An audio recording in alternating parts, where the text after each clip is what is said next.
Hi, I'm Terry, one of the Consumer Technology Specialists for Mid-Continent Public Library. And have you ever wondered what some of those buttons in the font group in Word really do? My guess is while you use them often, you may not realize all of the different options that are available to you. So let's look at all of those buttons today. As you can see, the font group on the ribbon can be found on the Home tab, and it is in fact the second group on the left, the first one being the clipboard, which has the scissors for cut and the two pieces of paper for copy. Well, let's look at our font group starting at the top left, where it shows us Calibri Body, which means that that is the current font, the default font that we would use. To the right of that, it also shows us that the default font size is 11. To the right of that, we have two buttons that work very similarly to the font size button. It's just that these let you increase or decrease the font size by just clicking through. To the right of that, we have a button that a lot of people don't realize is there, or maybe how to use it, in that it lets you change the case to all uppercase or all lowercase, and this can just really save you a lot of clicks and a lot of time. To the right of that is another button that's relatively new, in that if you select formatted text, this will actually clear all of the formatting in that text. Well, down at the bottom left, we start with some buttons that should be fairly familiar. We have bold, italics, but what you may not realize is that this underline button has several options for how you can underline. So we'll look at those in a little bit. There's also the strike-through button, and then we have the subscripts and the superscripts, and we'll look at how to address, once you've used that choice, how to get back to a more normal font. To the right of that is something relatively new again, which are text effects, so that you can add shadows or say glows. You'll probably be more apt to use these in, say, a poster of some kind rather than just regular text. But they are fun effects and you'll want to look at those. To the right of that, we can change the text highlight color, and to the right of that, we can change the font color. At the bottom right of this group, there's a little arrow pointing down. That is your Dialog Box Launcher that takes you to a dialog box that is very familiar. It is how the older versions of Word let you change text, and so you may decide that you like some of the features here better than the options you have in the ribbon, but either way, we will also look at that dialog box a little bit later.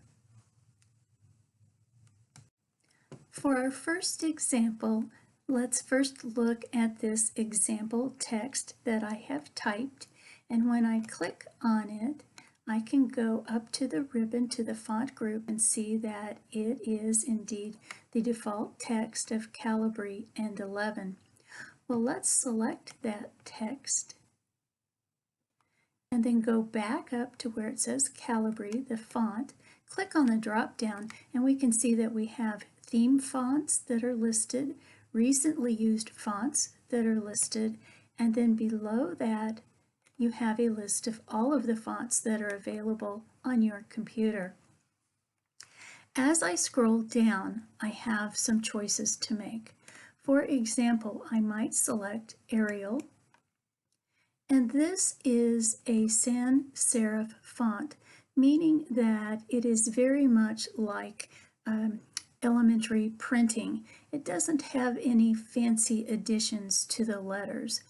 Sans serif fonts are really good for when you want to slow people's reading down.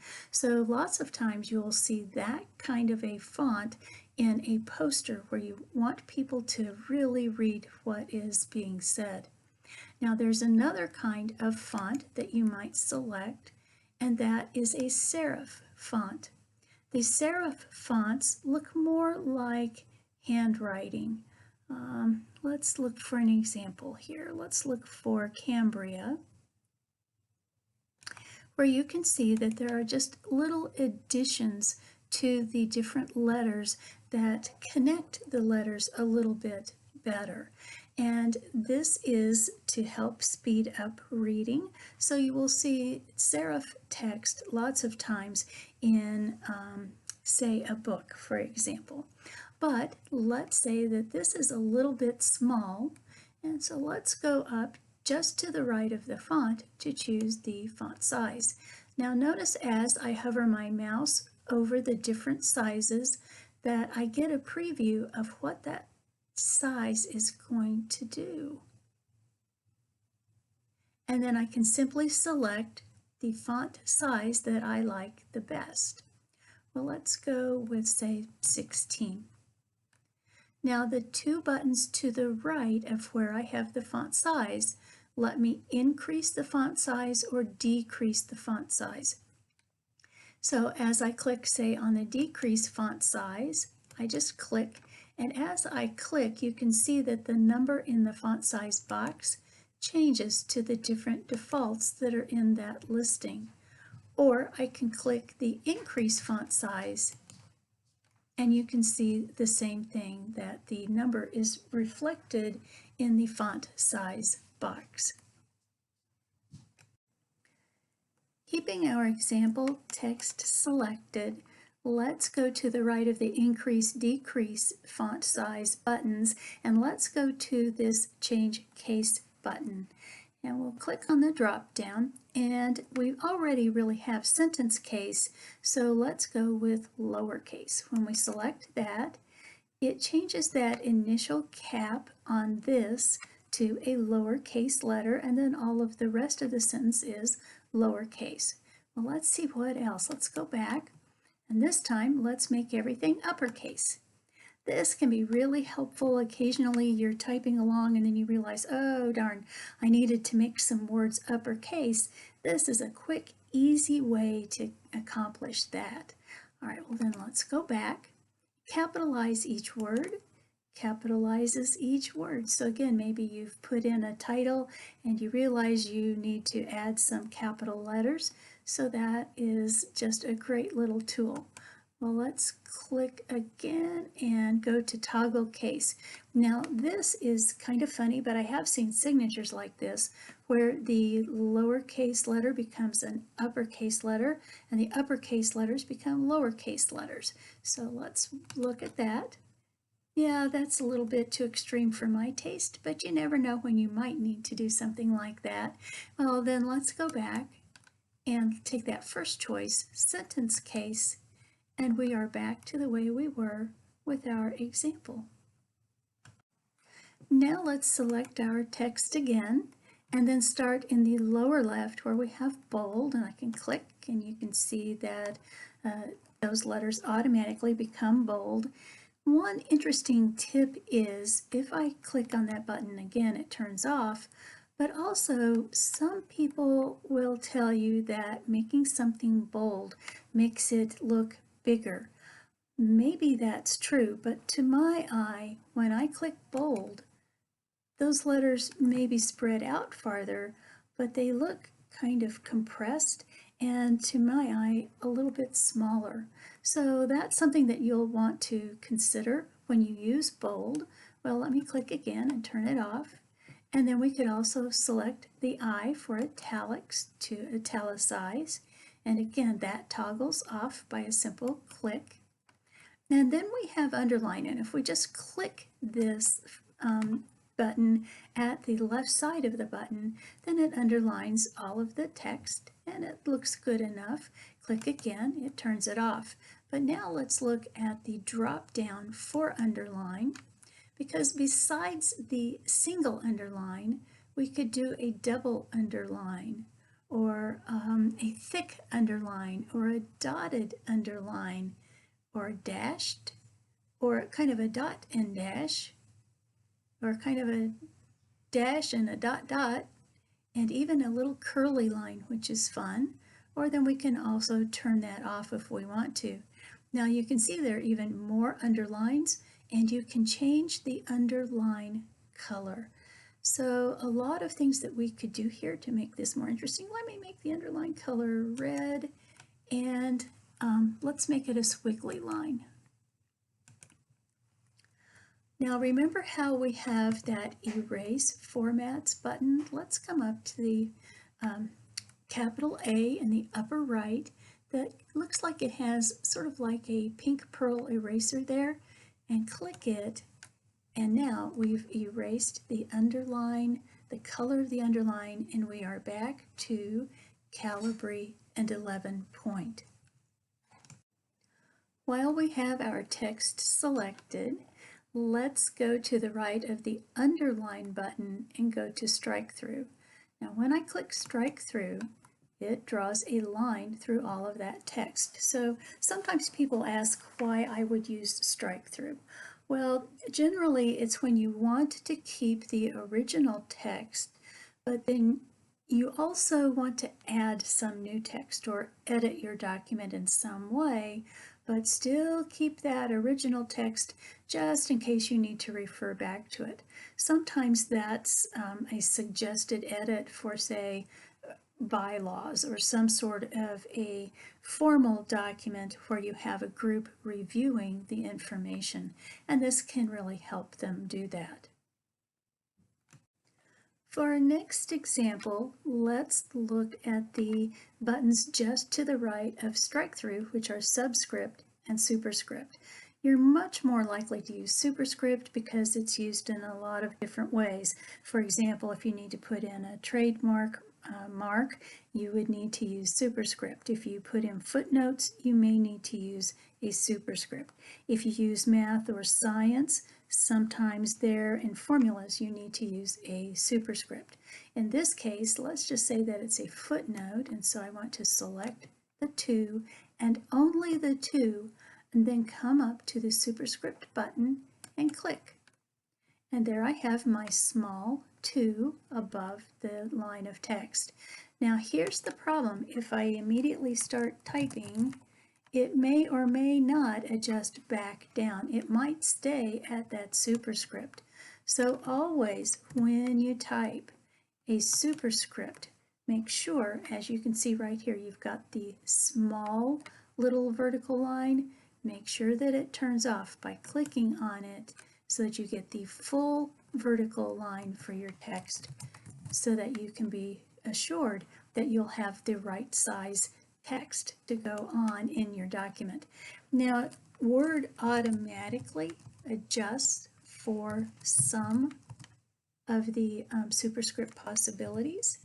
So let me just add first, second, third, fourth, and those become automatic. So some number and superscript text is already in Word.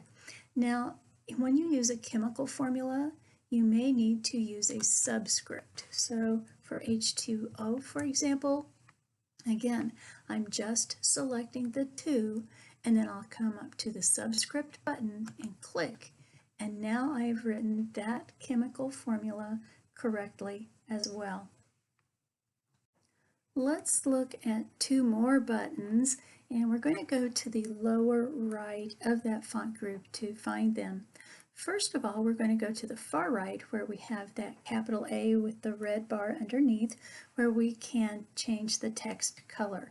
So if I select a word or a sentence here, and then I go to that text color button, I can click the drop down, and while black is going to be the default color, because most of us do just use regular old ink, if you decide that you need to change that color for some reason, you could go with the theme colors or the standard colors. Let's go with green. Click on that, and when I click off, I can see very easily that I have now changed that text to green. I might also decide to highlight, and I can use this highlighter just like I use a regular old highlighter that I use on printed paper. But let's look at a couple of examples. First of all, I might decide to select what I want to highlight first, then go to the highlighter button and click the drop down. Now you need to be a little careful here because what shows up okay on your screen may print a little dark and make it hard to read. So always do a test once you've decided on a color for a highlighter. But we'll go with, just the yellow for now and click. And we've now added a highlighter, but there is another way to do that. I've added the word highlighter down here. But instead of selecting it, what we're going to do is go to the Text Highlight Color button, find the color that we want to use, and when I bring my mouse down by that word, you can see that my mouse has changed into an I-beam with what looks like a highlighter pen. Then I can simply click and drag over the word that I want to highlight, and it highlights it. Now notice that my mouse is still that highlighter pen, so I need to go to my keyboard and press Escape to turn it off. For our next example, let's look at how I've changed our text in that example to just one word that is in all caps and it's in a larger font size. So let's make sure that I've selected the text. And then we're going to go up to this Special Effects button and click the drop down on the right hand side. Now this first group of choices lets you take just this literal pattern, whatever it is, and that's how your text will then look. Some of these patterns have shadows or mirror images of some kind, but we're just going to go with one that has, and well, it says orange, looks a little red to me, but a fill and a darker outline. So let's click that. And now we have the word text in this different kind of font. And this can be so helpful when you need to really accent some of the words that you're using, and especially if you're making something like a sign or a poster. This can really help you finish things very quickly. Well, let's go back. Select our word and then go to our special effects. And the first thing here is an outline. Now I could change the outline color if I want to do that. I could turn off the outline, or I could just make the weight a little thicker. So let's make it say 2 1/4 point. And as you can see, the outlines of each one of those letters is now just a little bit thicker and makes them stand out even more. Well, let's select text again, go back to our special effects, and we'll go to shadow. Now right now it says on the right here that we have no shadow, and then we need to decide if we want an outer or an inner shadow, or if we want some perspective as well. And you need to just kind of play with these to decide which one you like. I'm just going to take the first one here in the upper left, the outer one, and click it.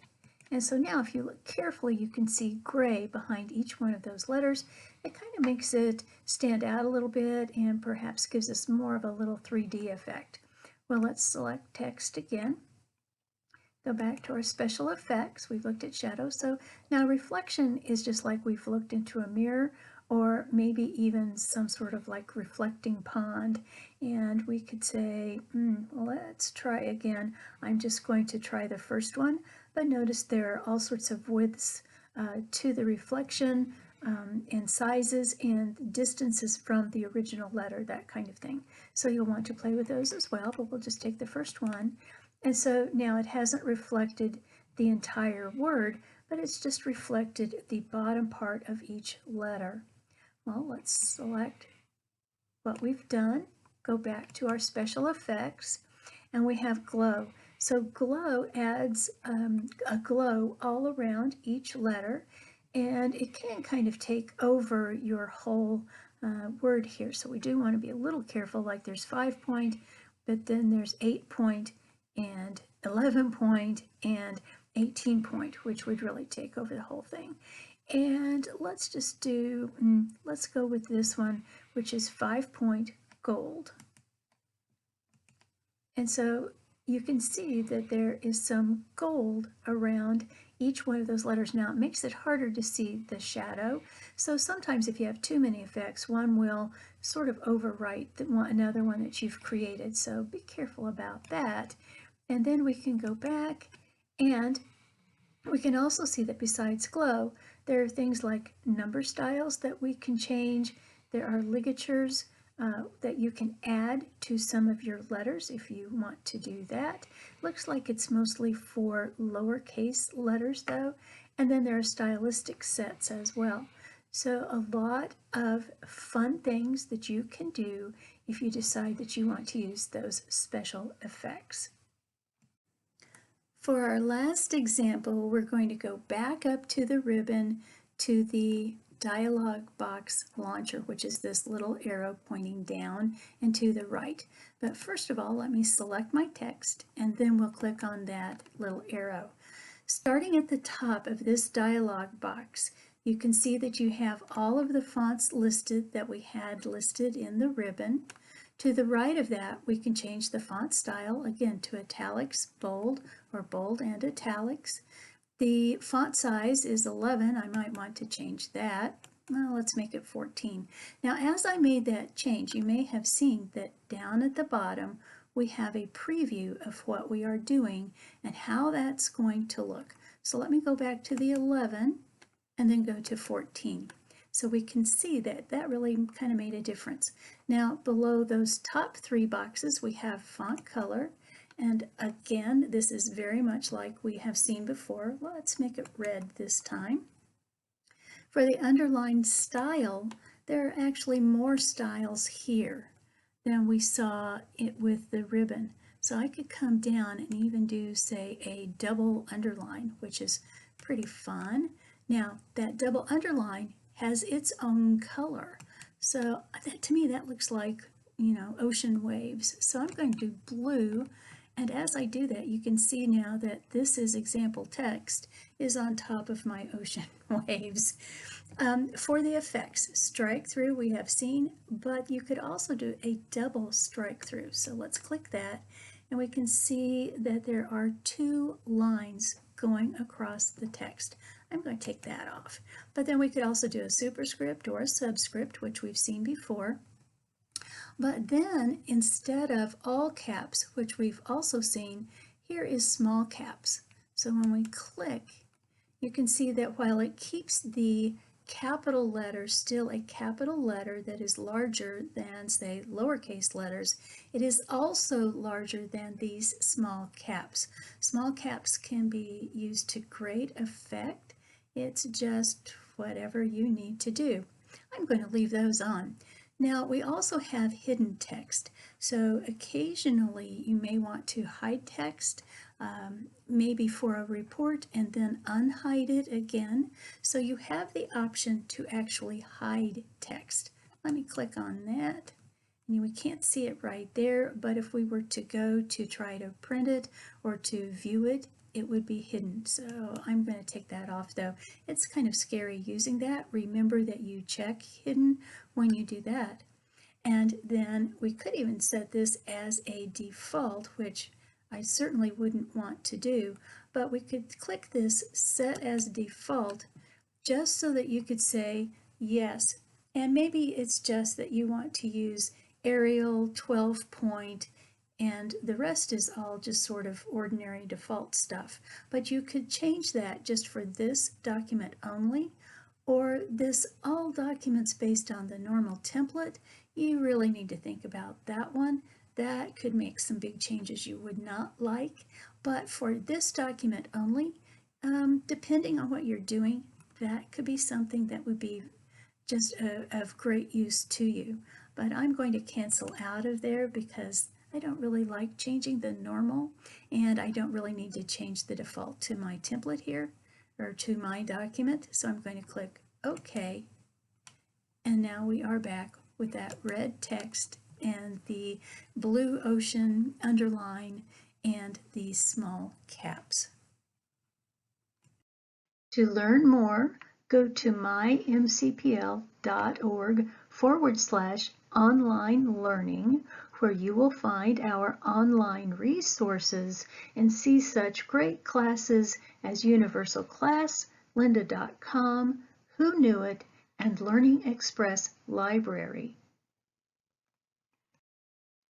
Be sure to join us each week as we present a variety of tech topics. Each week we premiere 3 new videos, You'll be able to find them at 1 o'clock on Wednesday and Friday, or at 2 o'clock on Tuesday. You can find us on Facebook at MCPL 360, or if you prefer, be sure to subscribe to our MCPL MO channel on YouTube, where you'll be able to find our MCPL Consumer Technology Resources playlist.